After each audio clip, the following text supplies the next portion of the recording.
Good evening, everybody, and welcome to another edition of the Thursday Night Sports Exchange. My name is Scott Morgan, the Motor City Mad Mouth. Glad to have my co-host Mike Santos on. Welcome back to the big show, Mike. Thanks, Scott. Glad to have you. And by the way, just so you know, the Sports Exchange is presented by Hockey Operations LLC. Mike will have an opportunity to talk about it during the middle part of the show. Looking forward to hearing your updates. Penson's on. He's looking forward to meeting you. He got to be a part of the chat room. Rewarding him with an opportunity in front of the camera today. Welcome, Penson. How you get to meet Mike? I appreciate it. Nice to meet you, Mike. And last but not least, my longtime partner in crime, George Eichhorn. Oh, good to be here. Nice to meet you also, Mike. Looking forward to tonight's show. Title of the show, Blackhawks goalie of the future, Spencer Knight. Let's get into this one. Spencer Knight shines in the Blackhawks debut, 41 saves, by the way. And in his 41 saves, he became the fourth goalie with 40-plus saves in their Blackhawks debut, following the likes of Ed Belfour, 45, on October 18th, 1988. Get that. A 45-year-old, 45 saves. Jeff Glass had 42 saves on December 29th, 2017. Mike and I ought to know about December 29th. He spent a birthday with me, right? Out in Tampa. And, of course, Joe Malash, familiar name, 42 saves on March 16th of 1971. So I want to credit the Cats and Bulls podcast for providing this information. But do you think, Mike, that Spencer Knight, I know it's too early in the game, but Tony Esposito is a great goaltender with the Blackhawks. He's young. The future is really up pretty bright for this kid. Is that too much pressure on him? Or do you think that Spencer Knight is much better, but he simply got buried in the goaltending situation in Florida? Well, I don't think this is too much for him. I mean, first of all, he comes from my alma mater, Boston College, so he's a little bit younger than I am. So we didn't share the same ice together, but Right. But I know a lot about Spencer since he was a kid. Of course, his years at BC when he did very well and ended up being a first-round pick. A couple of things unfortunate. He had a little bit of a substance issue, which he had to take a respite from the Panthers and take some time in rehab. From everything I hear, he's got that under control and he's got his life straightened out, which is great because he's a talented kid. He's a good sized kid. When the Panthers drafted him, he definitely was the goalie of the future. But like any goaltender, they develop a little bit later than other players. They also play a lot longer than other players. There's very few guys you can put in the NHL at 18, 19, 20 years old, and they'll have a successful career. There are the odd ones, but most of them, even like a guy like Vasilevsky, for instance, takes a couple of years, and then they go on to have long, great careers. As far as the Panthers, look, they're in the window now of winning Stanley Cups, and they've got one of the best goaltenders in the game in Bobrovsky. So, they need to continue to stay in that window as long as possible. You look at organizations like Tampa, who apparently is still in the window. Chicago, when they won their cups over the course of 8 or 10 years, they were a Stanley Cup contender every year. Pittsburgh's done it in the past. The Red Wings, of course. The Panthers are in that window right now. They've been to the finals 2 years in a row. They want to continue to try to take advantage of this time to win a Stanley Cup. And so what they needed wasn't another super goaltender because they already have one. They had to give something to get what they really needed. What they really needed was a big defenseman, right? They're at a premium. If you look through the history of NHL trade deadline moves, the teams that are usually successful in the end aren't the teams that try to add a big scorer. Look at what Carolina did last year with getting Gensel. Look at what the Rangers did 2 years ago, going out and getting Patrick Kane. That's usually not the formula to win the cup. Neither is trying to find a goaltender at the deadline that's going to get you across the finish line. The formula is to fortify your defense, right? That's when things get really tough in the playoffs. That's when you need some big guys back there, and they got a really good one. I know for a fact because I was working for the Panthers when we were looking at that 2000 2009 draft, which, we had the second pick. It was between Barkov and this big guy and, Jones, Seth Jones. And we decided to go with Barkov. We just thought in that position, the center position was more important for us. We liked what Barkov brought and his leadership. Jones went, I believe the very next pick to Nashville. He's bounced around a little bit, from Nashville, obviously Chicago, Columbus, and now in Florida. But he's still got some good years ahead of him, and you can't argue with that size and his ability. He's exactly what the Panthers needed right now. So that's a mouthful I just said, I know, but I think it gives you a little bit of background on why the deal was made and how it was made. And I think Spencer Knight will go on to have a great career, hopefully for a long time in Chicago. They need a goaltender to build their franchise, right? I mean, they need cornerstones. They drafted Bedard a year and a half ago, almost 2 years ago. He needs some help around him. And if you're going to build an organization, you might as well start from the goal. Now, as I understand, I believe the Blackhawks get a first-round pick in 27, and the Panthers get a fourth in 26. I remember. So you're right, Mike. Indeed, you have a cornerstone goaltender, Seth Jones. I know that, as I understand, Chicago eats about $2.5 million of that salary. The Panthers get it. Rest. We'll talk about more on the Panthers after this, but that's part of the way the money will work. But yeah, you make a lot of interesting points. George, what are your thoughts about the way this trade works? Remember too, I mean, when you start talking about first-round draft picks in any sport, when you're talking about first-round draft picks with Florida, you're probably talking about that pick being somewhere between 27, 28, and 32. Right. So, I mean, it's a first-round pick. Don't get me wrong, but there's a lot different. It's a lot different picking in the top, 4, 5, 6 picks as it is picking in the last 4, 5, 6 picks in the second round. The NHL is still a league that drafts 18-year-olds. Some of these kids that are getting picked are only 17 years old, and it's an inexact science when you're trying to predict what a 17 or 18-year-old is going to be when he's 24 or 25. So it's a little different than what people see and say the NFL draft or the NBA draft. Right. It's it's a little bit of a crapshoot. Well, you make a great point about goaltenders developing. The Red Wings have a situation with Sebastian Cossa. Everybody's looking at him eventually getting there. Not a matter of if, it's a matter of when with Cossa, but you're right, for sure, goaltenders take a little bit longer. All right, George, go ahead. Well, yeah, congratulations to Spencer Knight. I mean, 41 saves Monday night, the 5-1 victory over the LA Kings. I mean, that's nothing to sneeze at. You could obviously, Chicago was trying to build towards that future. They have been trying to build for years now. But to me, this was a smart move. Goaltending is always a question mark unless you have a real good one, as we know. I'm telling you, I'm high on this guy Knight. I really am, and I think Chicago made a shrewd pick. Yes, they had to give up a good defenseman, Seth Jones, but this kid's got a good future, like Mike was saying. And the Blackhawks obviously want to try to get back to where they belong, just like the Red Wings, as a premier original 6 team. But I think that this is a good move, and obviously what Mike said about the window there for Florida Panthers, obviously that's why they made that trade, as they try to button things up defensively and shoot for another Stanley Cup Finals. So good move by Chicago, and I wish Spencer all the luck and success. I mean, he's a good kid. He's, like you said, he's been around for a few years. He had a few issues, but all in all, I think it's a good move, Scott, for the Blackhawks. All right, President, some closing thoughts. I like Spencer Knight. He's a good goalie, and what he did Monday night was phenomenal. Against look, any NHL team is good. You put them on the ice, you put them together, and 41 saves. It doesn't matter if they have like 10 points or 20 points or whatever.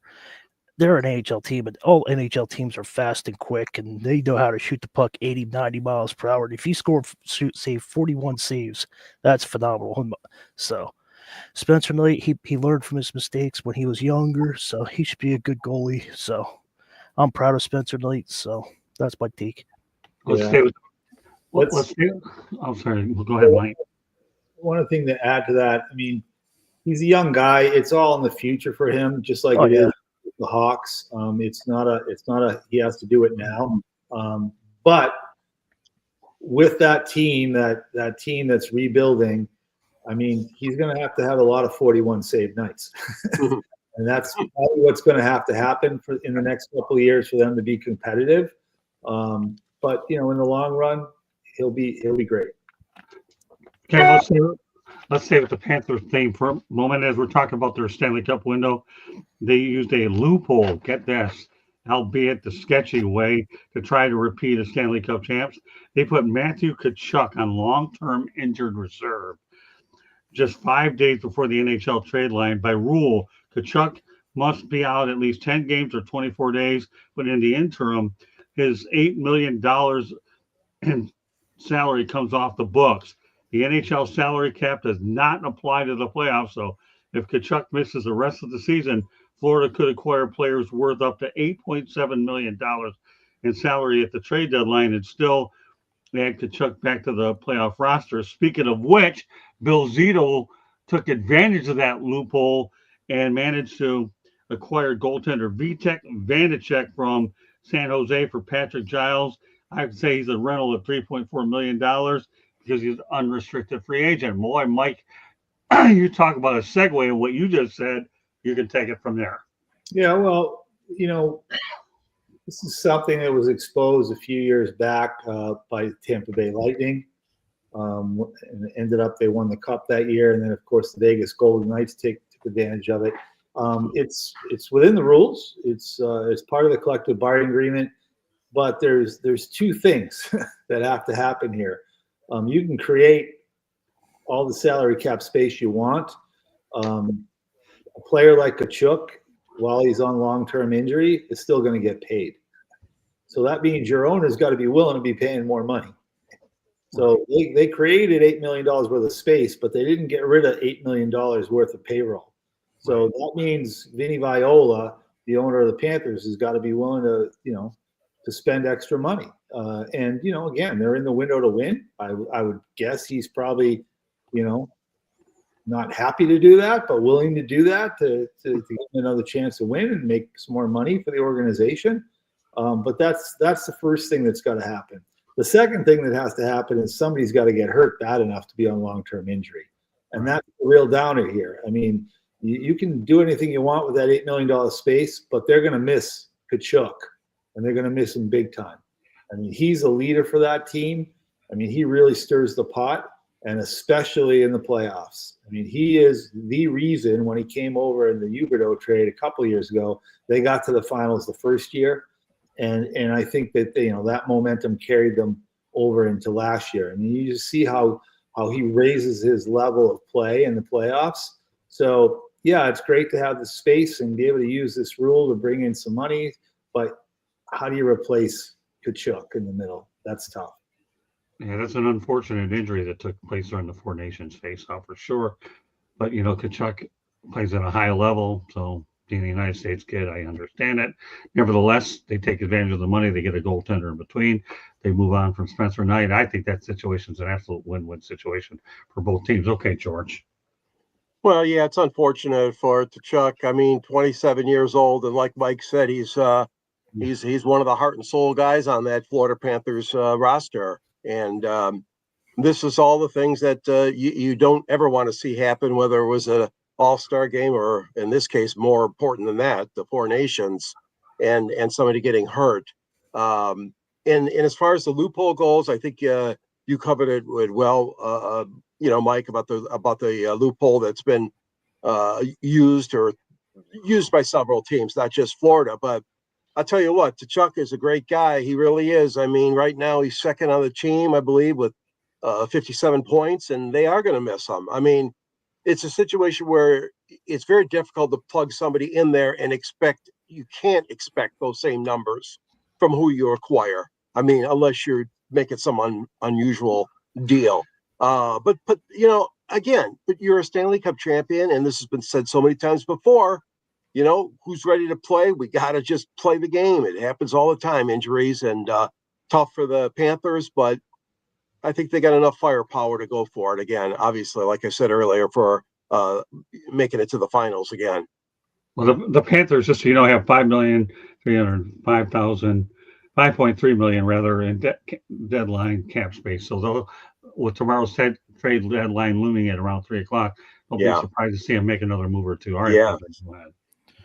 When you lose a big key player like that, it's the next man up, but you just gotta go. And hopefully, injury, you don't want to injure yourself even worse and that'd be a career-ending injury. So hopefully he has a speedy recovery and he comes back next season, and then they can repeat what they did when he was in. So it's also this rule can work out well for you if the player comes back.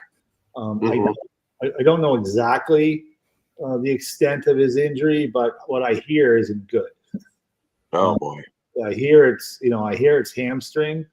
I mean, I've had that injury in the past as a hockey player. It's not an easy injury to jump back on ice with.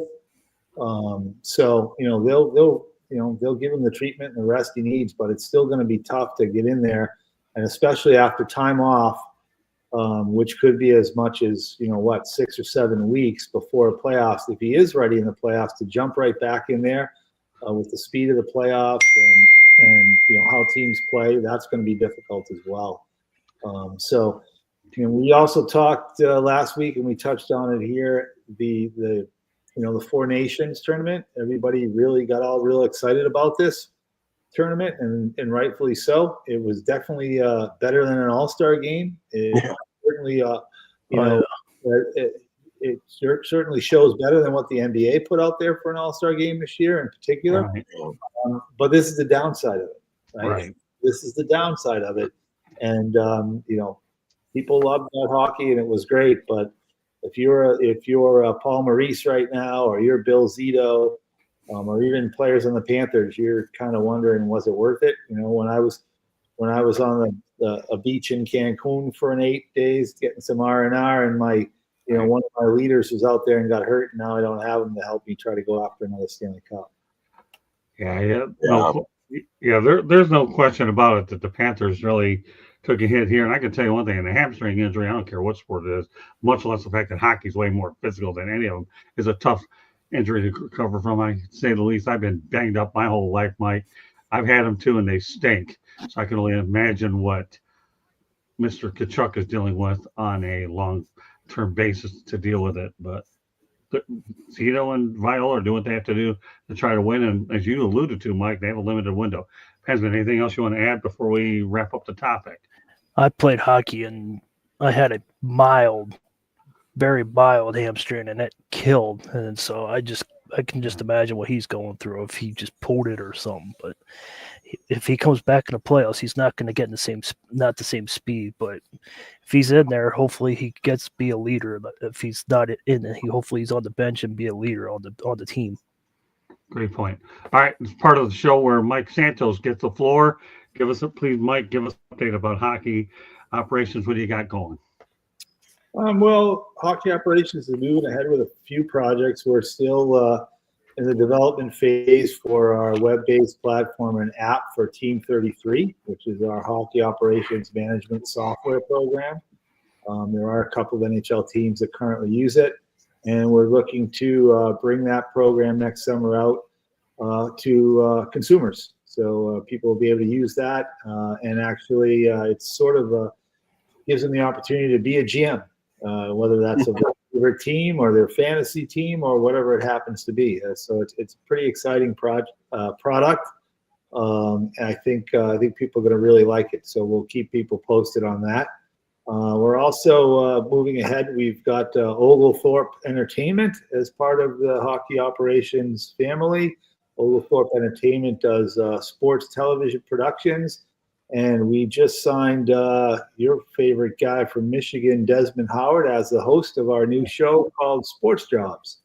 And so we'll be shooting our pilot this end of this month in Miami. Sports Jobs will be a weekly show, 8 to 10 episodes a season, and it will feature people who work in the world of sports around the country, whether that's professional sports, college sports, high school sports. We don't deal with players or coaches, but really the people behind the scenes, whether they're in marketing or sales or concessions or whatever they happen to do. They're always a big part of making sure an organization is successful. We're going to be traveling the country, interviewing those people, and letting them tell you what they did to get in the sports business. And hopefully that'll be helpful for a lot of young people that are looking to get into the industry. Those are our two big projects right now. Stay tuned. And every week here on the Sports Exchange, Mike Santos will have new updates. I'm sure he'll dig one out every week, right, Mike? So it can provide. So I want to make sure Mike has his opportunity to not only provide our sponsor hockey operations, not only it's not just a sponsorship to mention hockey operations, Mike. We're looking to get some information about this week in and week out, and that'll be your solo segment, week in and week out here on the Sports Exchange. Pensman has a quick question for you. Mike, as you said, going to the country, are you going up the East Coast, West Coast, or where are you headed? We're actually going to go throughout the country. We're actually going to be interviewing college athletic director out in Los Angeles area. We're even interviewing an NHL mascot. We've got one guy who's the chief revenue officer for an NBA team. We're talking to some people that work in compliance and college athletics. We've got a trainer for an NFL team, not a trainer, but an equipment manager. So we're going to be talking to all sorts of people throughout the country, all in the United States, who do different things in the sports world. Okay. Yeah, I was just asking it. So after Mike and I get together over at Black Rock Bar and Grill in Fort Lauderdale, Mike will we will have him on the South Florida Tribune page, and he'll have his hockey operations as well as his professional hockey background as well. And we'll make sure there's a link that will be provided. We'll work on that once Mike and I get our photo together. It's only been a while. The only thing I can promise you about the photo, Mike, is there won't be any facial hair on it. Other than that, that's about it. But we have a date set up over the Black Rock TBD. We'll get it done. And once we get that taken care of, Mike, and without a doubt, okay, then we'll be able to put you up on the website, my friend.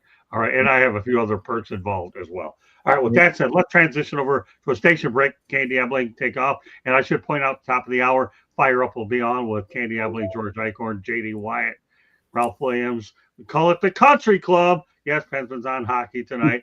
Joshua Dorr says, Knight Jones trade was a win for both teams. No question about that. We alluded to it earlier. Thanks for reinforcing that, Joshua Dorr. Much appreciated. And just say hello to Mike Santos. Joshua Dorr is a big friend of the show. Okay, go ahead, Candy. There's your update. South Florida Tribune Publishing Company published a book, Lessons from the Microphone, Tuning into the Enduring Wisdom of Visionary Leaders. It is written by our host, Scott Motor City Madmouth Morganroth. And the foreword was written by George Eichhorn. Both on the program tonight. Awesome to have these two fine gentlemen that wrote and edited, wrote the foreword. The book is available on Amazon, Barnes & Noble, Kindle, Google, and Apple Books. It talks about Scott's 40-plus years in the business.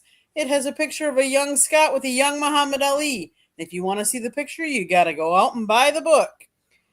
If you like to listen to podcasts, you can find us wherever you get your podcasts. Monday nights, we talk baseball. Tuesday nights, we talk football. Wednesday nights, you just never know. We're all over the place. Thursday nights on Sports Exchange, we talk hockey. And then after that, Fire Up. You just never know what we're talking about, so tune in to find out.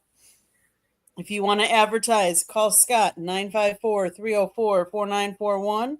And if you want to be a guest or have show ideas, you can email us at southfloridatribune@gmail.com. Back to the program. Thanks, Scott. Thank you, Candy.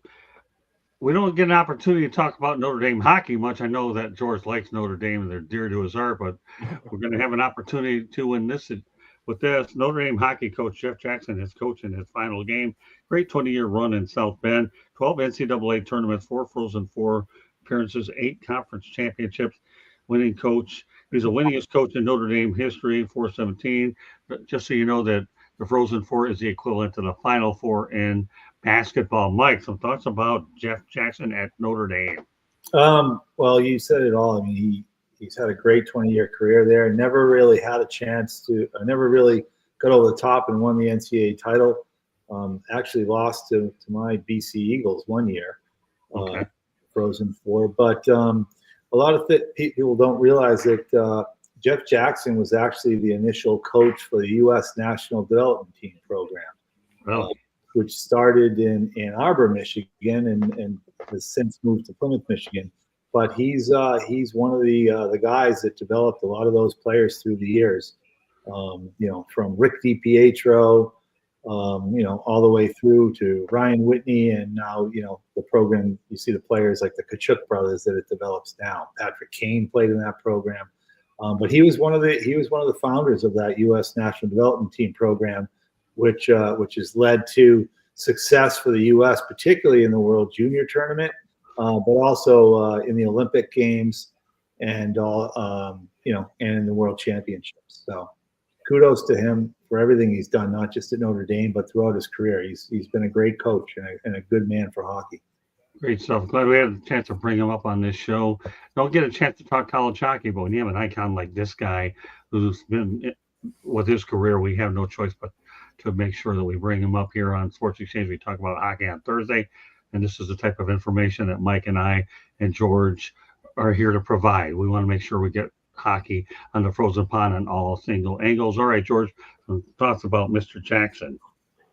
Yeah, I had a chance to interview him many, many years ago. We have a tournament in Detroit, as you probably might remember, Mike, when the league was called CCHA, Central Collegiate Hockey Association. So they invited the coaches to come to a media luncheon, and it was held at Joe Louis Arena in their dining room. But anyways, Jeff was always very well spoken. He was one of the highlights for me to hear as all the coaches had time to speak. And you got some great coaches up there, Red Berenson for University of Michigan, Michigan State, and, Comley, and so many great coaches in that college hockey arena, lack of a better term. But it was just a great privilege for Detroit to host that event.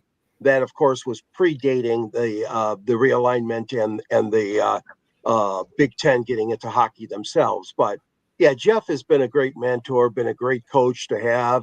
Notre Dame is very lucky to have him. I mean, I know football's number one, but I think hockey might be number two. I mean, their basketball team has not been good for years. Notre Dame's the men's team. So I would put hockey number two up as far as success rate and getting kids to come and play at Notre Dame. But again, this guy's a legend. I mean, to me, he's a Hall of Fame coach. And hopefully one day Jeff will get that call to get into the Hockey Hall of Fame or the U.S. Hockey Hall of Fame. There is also. So, no, great. I'm glad you brought him up, though. A good topic for today. He deserves the kudos. No, I don't. George makes some great points about Jeff. When I was a young guy, high school player, I actually was being recruited by Notre Dame, and took a trip out there. And at the time, they played in this little area which looked like the tennis courts that were adjacent to where the basketball team played.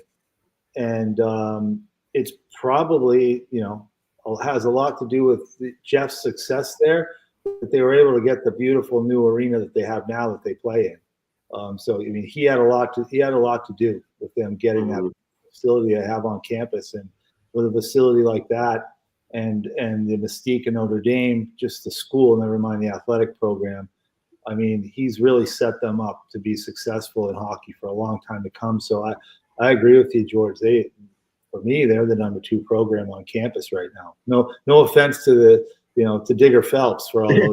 Right. That's funny. That's funny. By the way, Josh, and one other thing we can't forget about the women's Notre Dame team. They do a great job at basketball. So I didn't mean to neglect the ladies because they're always in the top 10. That's true.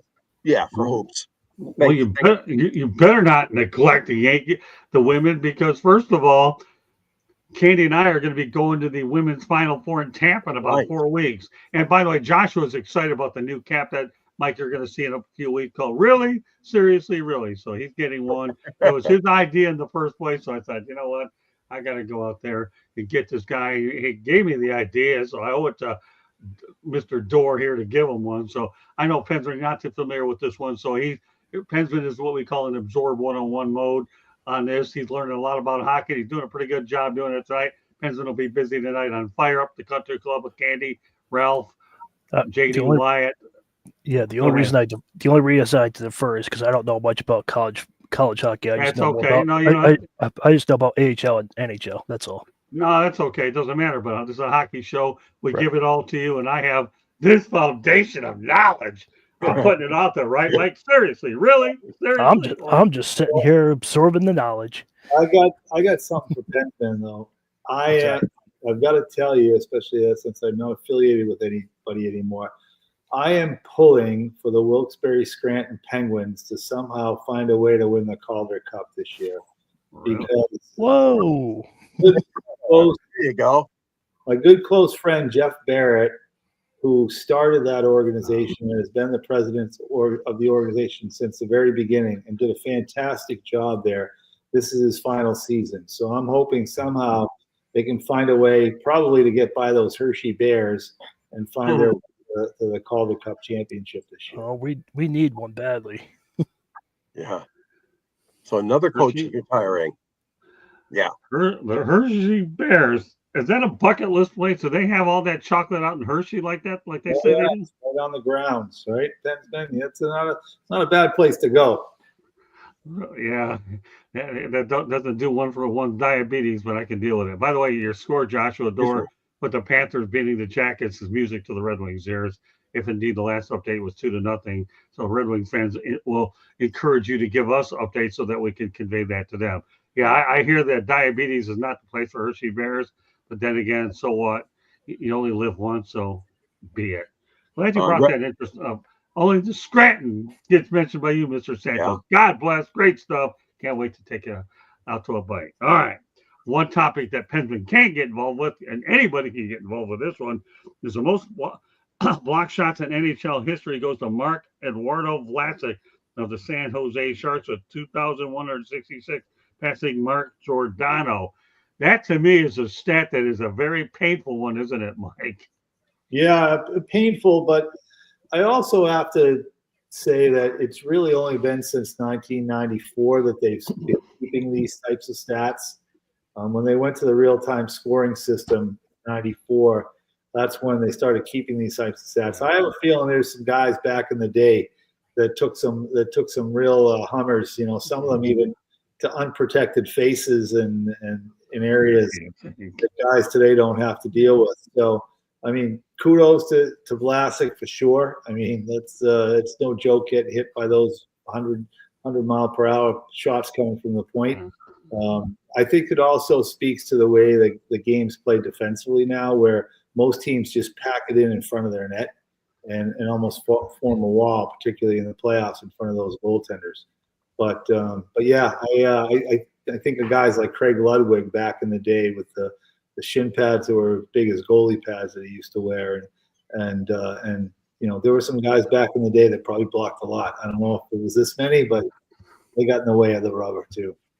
Well, Mike, let's put it this way: this may be a new stat in the NHL, but if you go to Major League Baseball, you can only imagine how many stats that they've created. We don't have enough time if we're going to get you out on time to get into those numbers, but there's no doubt that if I get that real opportunity to go out there and come up with an off-the-wall stat like this is the show to do it. So for the first time and probably the last time I'll ever say it, most block shots in NHL history.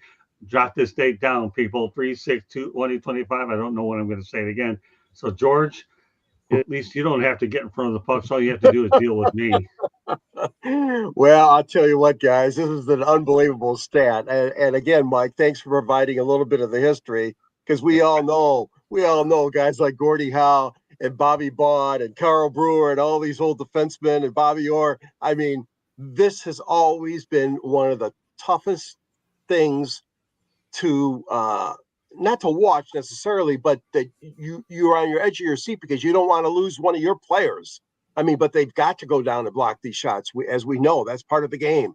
You know, you can't let everything go through to the goaltender. Of course not. And this Vlasic, this is unbelievable. They said he had over 100 block shots in a season 12 times. And it's just an incredible statistic. And it takes a lot of guts. And I agree with what you said that, you know, the equipment's different now. I mean, it's the padding is better and this sort of thing, but still, you cringe if you see one of your players just limping off the ice back to the bench. But it's it's part of the game, and obviously it tries to help your team score a victory. So hats off to this guy, Vlasic, a Montreal native.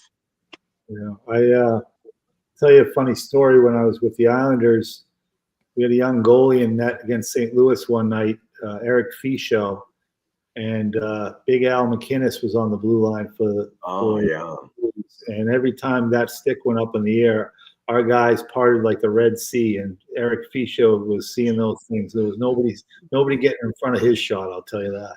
Wow. What a story, yeah. Okay, Pensman. When I played hockey, I dove and I reached out one time and I caught the puck. Man, when I went back to the thing, when I took my glove out, it was black and blue. I was like, I'm not making money. I'm only doing this for fun. But that hurt. That stings.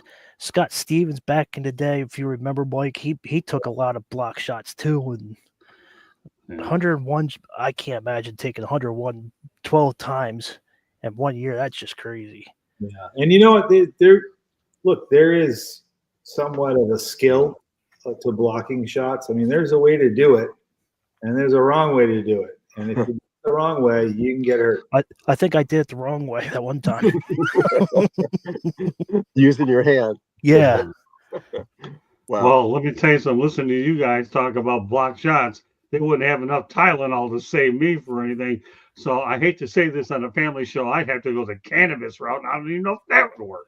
So onwards we go. Well, George and I always talked about how well the Red Wings draw on national television.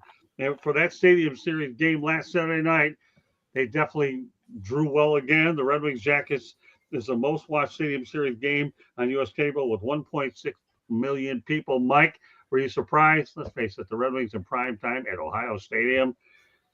It doesn't get any better. 1.6 million for Michigan, Ohio State, Columbus, Detroit. Not a bad night for ESPN. It was great. As we've talked about before, I really wish the NHL would start to limit these games. I think they're really ruining the novelty of it.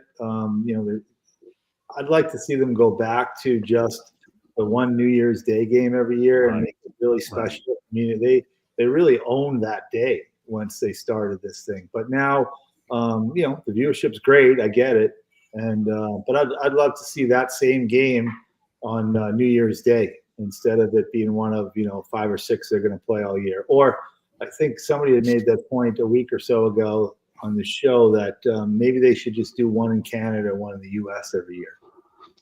Yeah, last week we had an incredible crew for Mike's debut. We had Trent Clark and Steve Ballesteri. Why don't you talk about a heavyweight crew that we had, right, Mike, for your coming out party? And you and I, Trent, I think was on there. Mark Meriday, Trent, Steve Ballesteri, you and I. That was a great crew, and these guys are a really big part of our network.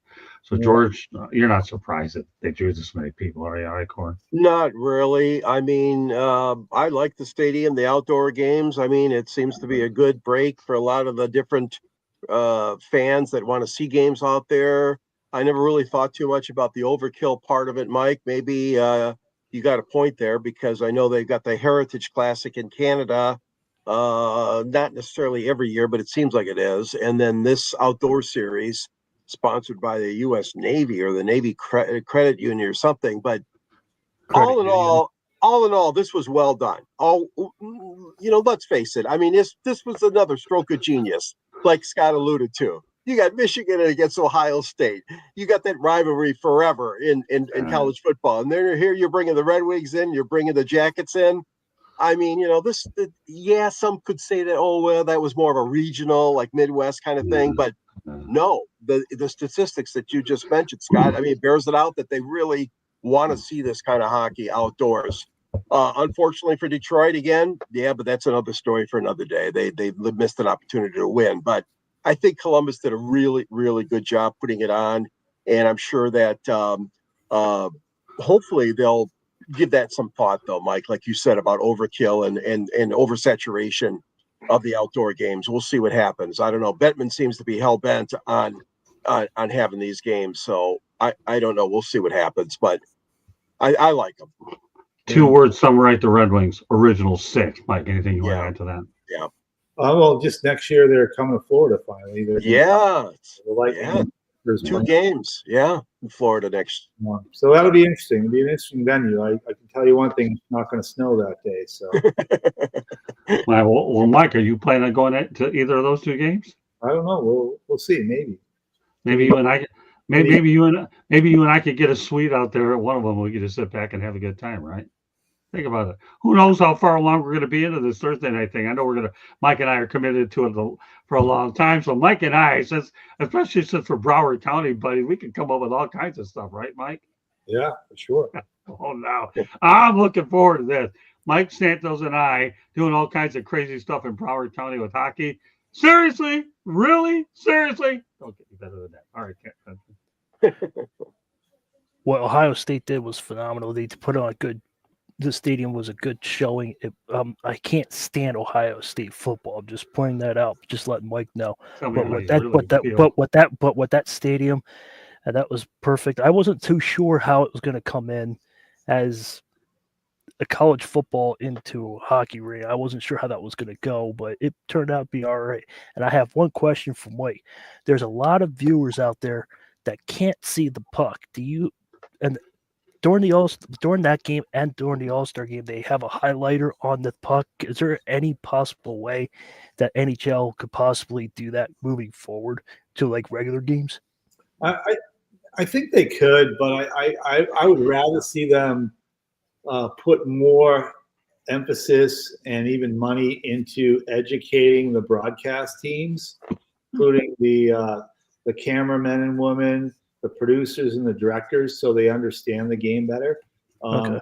I'll give you something that another example. We all watch baseball, and we all know doing it right now.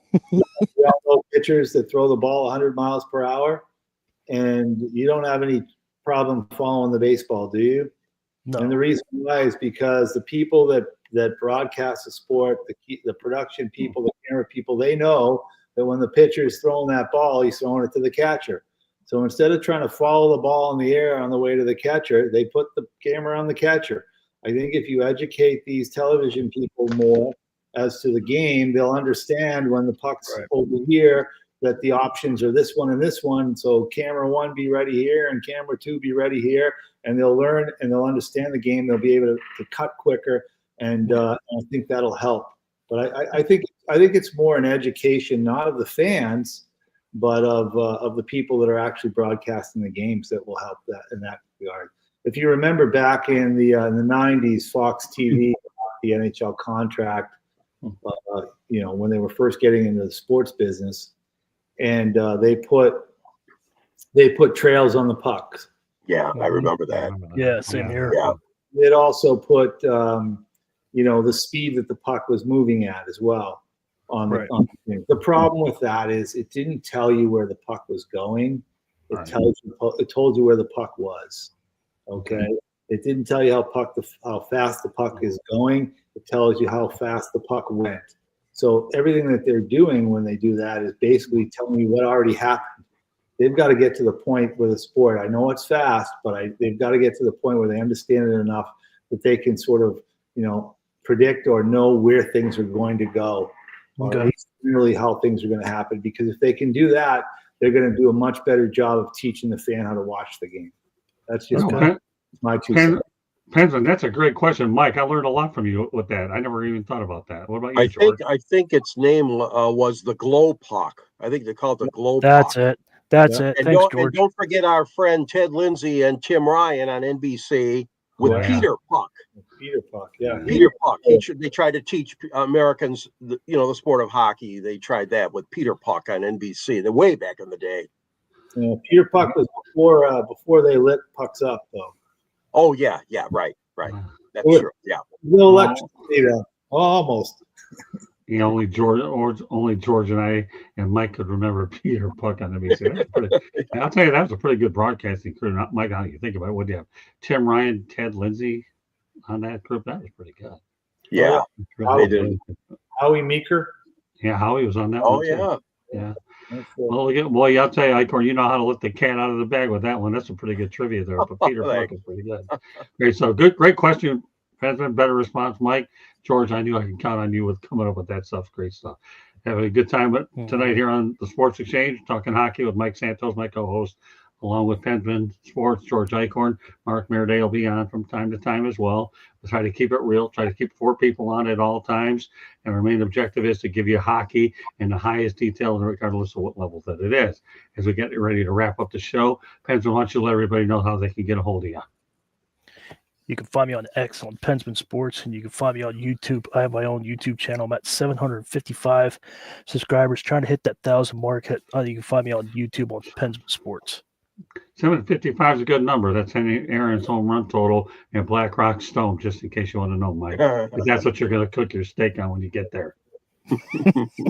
So, hey, talk about something. Hey, listen, number association. I'm not good at math. My father-in-law, Fred Ebling, was, but 755 is right. Oh, we got to get Pensman toward that 1,000. Keep them coming, folks. Is there any number that you don't have a story on? 33, you have a story. 30, you do. 755. Yeah, Steven's brother. I have them all, but okay.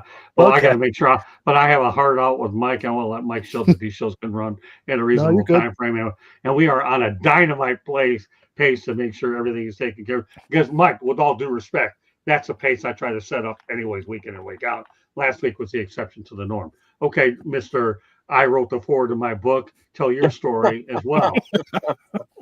Yeah, you could find me in the South Florida Tribune of the contributing writers, and I have a column there, and also cover Detroit sports for a long, long time. I authored a book called Detroit Sports Broadcasters on the Air.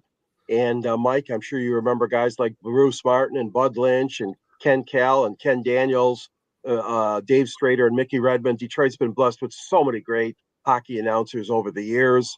That's in the book. Scott's in the book. I got a couple of nice pictures of Scott, and also our friend Ernie Harwell, of course. But anyways, there's a link to the book at the end of my columns. You can reach me at Yahoo at gicorn@yahoo.com. Dial me in on X, SandGSports99.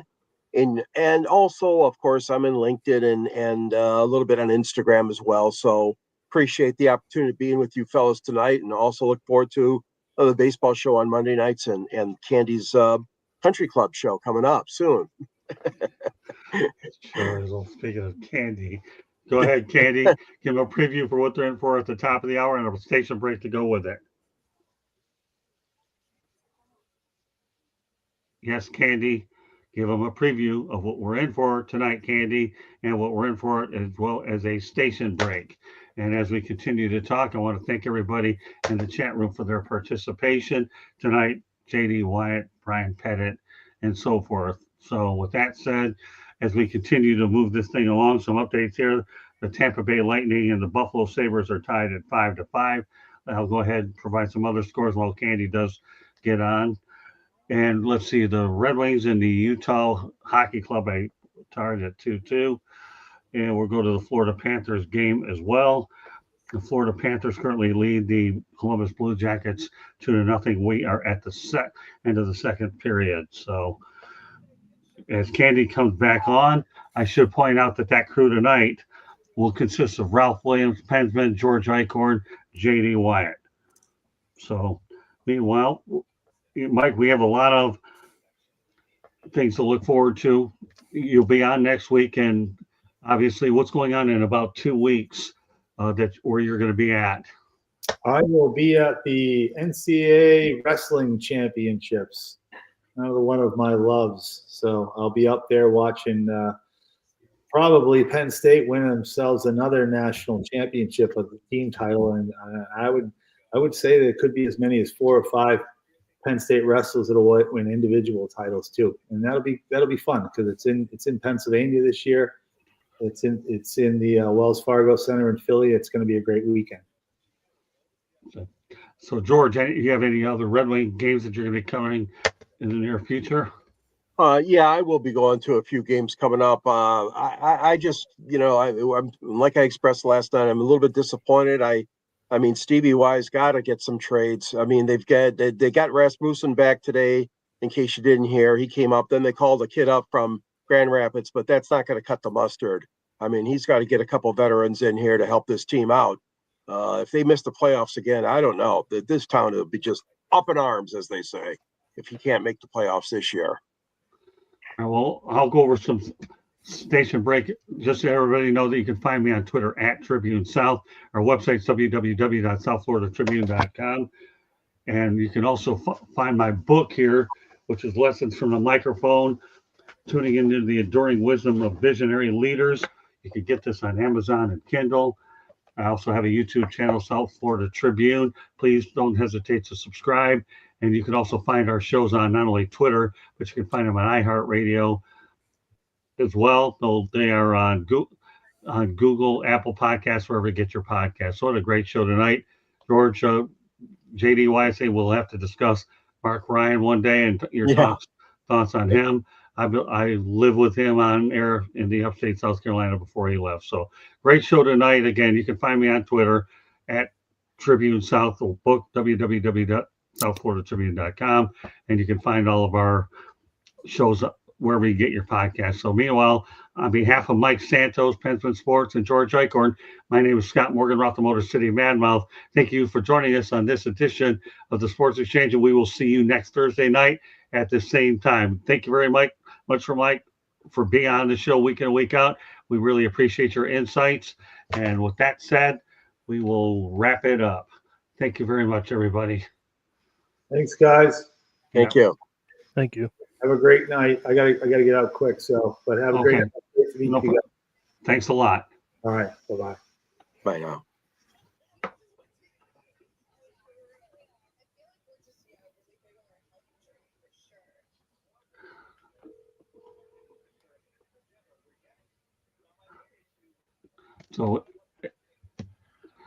So as we remain live here for just a few moments here, we just want to let everybody know what is ahead here on the Sports Exchange. I have some great shows lined up next week. We'll have 108 Stitches baseball talk, and we will also have some great editions of Inside the Pigskin and the Sports Exchange. So great stuff lined up here. With that said, I want to thank you very much for joining us. Good night, everybody. Good night. Good night.